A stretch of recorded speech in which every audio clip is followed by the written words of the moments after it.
Poi Messi syaka shispa ka gol contribution ha ka MLS. Kendai spa new goal ka karir ka Jong-u, bat saus pa Shipau ka karir assist.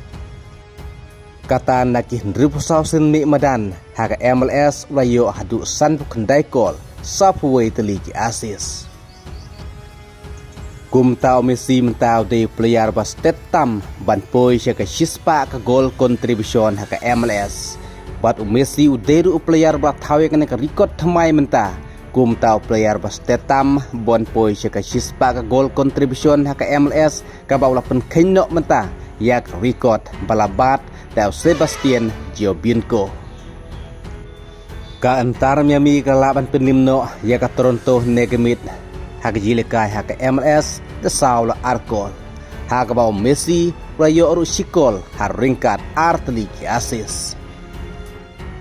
Dei Rodrigo De Paul ubalayo ba tap call ningkong haka menit ke ba saw kad ba Luis Suarez ubalayo sikol haka menit ke ba Santo Henry ya kepala assist da Lionel Messi haka menit ke ba Nipulai layo ban tap de Sergio Reguilon ya kepala assist da Messi bat Messi ubalayo tap call haka menit ke ba Nipusan ya kepala assist da Rodrigo De Paul. Kumta Messi haka neng jingleka hende kamit persyaya ke Toronto ulayo artli ki assist bat Chico. Kabawla poi mentah karir ke Jong-u kendai spa new goal bat saus spa Shipau teli ki assist. Hakwa don ki player haka history jeng ke football ki bala poi syadu ke saus spa Shipau teli ki assist.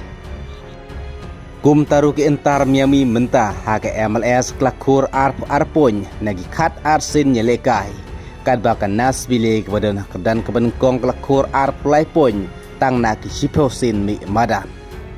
Kad bah apa paipat sya ke jilikai haka Premier League hapleng ke Manchester City persya ke Brentford ke Manchester City kela penlimno ke Brentford dalai lan not goal. Haka baka Manchester City mentah kela duna setang arpon yak Arsenal haka miji kenpon namar live sansin ya lekai.